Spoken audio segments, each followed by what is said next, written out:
안녕하세요. 한의사 영지입니다. 우리나라 속담에 몸이 천냥이면 눈이 900냥이라는 그런 속담이 있습니다. 그만큼 눈은 우리 몸에서 아주 중요한 장기인데요. 요즘 현대인들은 컴퓨터, 스마트폰 등 다양한 전자기기들을 많이 사용하고 있습니다. 그런 게 없으면 우리가 일을 할 수가 없잖아요. 그런 만큼 지금 눈이 굉장히 혹사를 당하고 있습니다. 그래서 눈이 충혈되고 두통도 생기고 또 시력도 떨어지고, 그래서 눈이 굉장히 지금 피곤한 상태인데요. 오늘은 누구나 쉽고 값싸게 눈 관리를 할 수 있는 그런 아주 좋은 식품을 하나 소개해 드리겠습니다.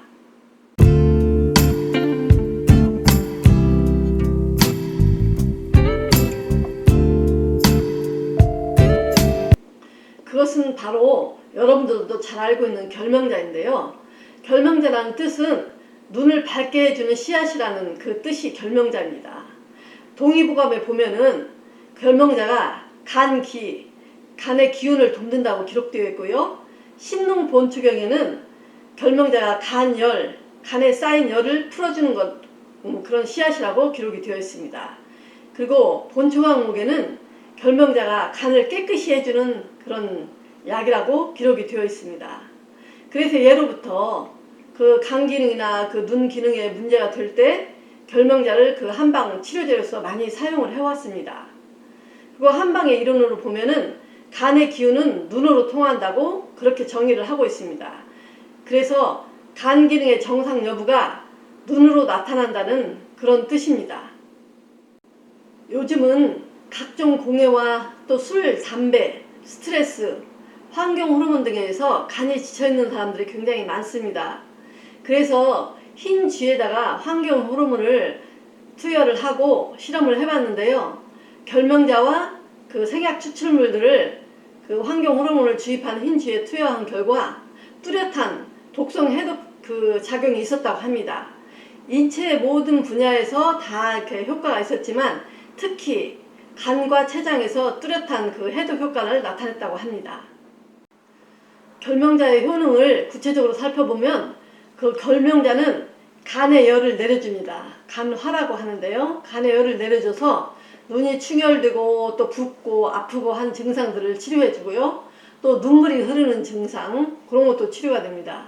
그리고 시력 개선에 많이 도움이 됩니다. 또 결명자가 이뇨작용도 있고 변비도 개선시키는 효과가 있습니다. 그리고 또 아주 좋은 게 결명자가 콜레스테롤을 낮춰주고 혈압을 낮춰줍니다. 그래서 콜레스테롤과 혈압이 있으신 분들이 결명자차를 꾸준히 드시면 아주 좋습니다. 결명자를 차로 만들 때는 반드시 볶아서 쓰셔야 됩니다. 보통 시장에서 결명자를 볶아서 많이 파는데요. 볶지 않은 결명자도 있습니다. 볶지 않은 것을 사셨을 때는 반드시 볶아서 차를 끓이시기 바랍니다. 그리고 결명자차 끓이는 방법은 옥수수차나 보리차 뭐 우리들 많이 끓이시잖아요. 그거하고 방법이 비슷합니다. 그렇지만 내가 이제 약으로 끓일 때는 약으로 드시려면 결명자차를 물 2리터 정도에 거기에 볶은 결명자를 한 3스푼 정도 그 정도 넣으셔가지고 끓여서 물이 한 반 정도 줄을 때까지 달여가지고 결명자는 이제 채로 걸러서 받쳐내고 나머지 그 물을 냉장고에 보관하시면서 하루에 2-3번 정도 컵으로 따라서 드시면 되겠습니다. 그리고 내가 보리차같이 그냥 부담없이 수시로 먹겠다 그렇게 할 경우에는 물 2리터에 볶은 결명자차를 1스푼 내지 2스푼 정도 내 기호에 맞게끔 물의 양이나 결명자를 조절을 해서 이렇게 해서 끓여서 드시면 되겠습니다. 요즘에 결명자차를 드시는 분들이 많이 있는데요. 결명자차가 눈에 좋은 건 맞습니다. 그렇지만 결명자도 그 약재이기 때문에 약성이 있고 부작용이 있습니다. 결명자는 이렇게 스트레스로 인해서 간에 열이 있고 그래서 눈도 충혈되고 붓고 아프고 또 갑작스런 그 간의 이상으로 인해서 눈에 문제가 생겼을 때 그런 때 사용하면 아주 효과가 좋습니다. 그렇지만 내가 오랜 과로로 인해서 잠도 못 자고 그래 불면으로 인해서 이렇게 눈이 피곤하고 그런 때는 내가 그 눈의 피로를 풀기 위해서 결명자차만 계속 마신다고 해서 그것은 눈의 피로가 풀리지가 않습니다. 오히려 결명자차를 그런 때 오래 마시게 되면 부작용만 생길 수가 있습니다. 그러니까 내가 과로로 인해서 또 잠을 못 자서 이렇게 해서 눈이 피로가 생길 때는 먼저 푹 쉬시고 잠을 충분히 자고 하는 것이 건강을 회복을 하는 길입니다. 결명자는 속에 열이 있고 또 이렇게 얼굴에 열이 달아오르시는 분들, 그런 분들한테는 아주 좋습니다.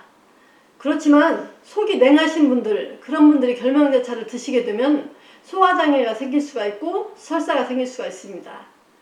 그리고 결명자를 볶지 않고 그냥 날로 그냥 차로 끓여서 드시게 되면은 복통 설사가 생길 수가 있습니다.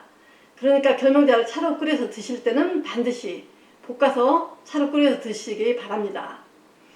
그리고 결명자가 또 콜레스테롤도 낮춰주고 혈압도 낮춰주고 하는 그런 성질이 있습니다.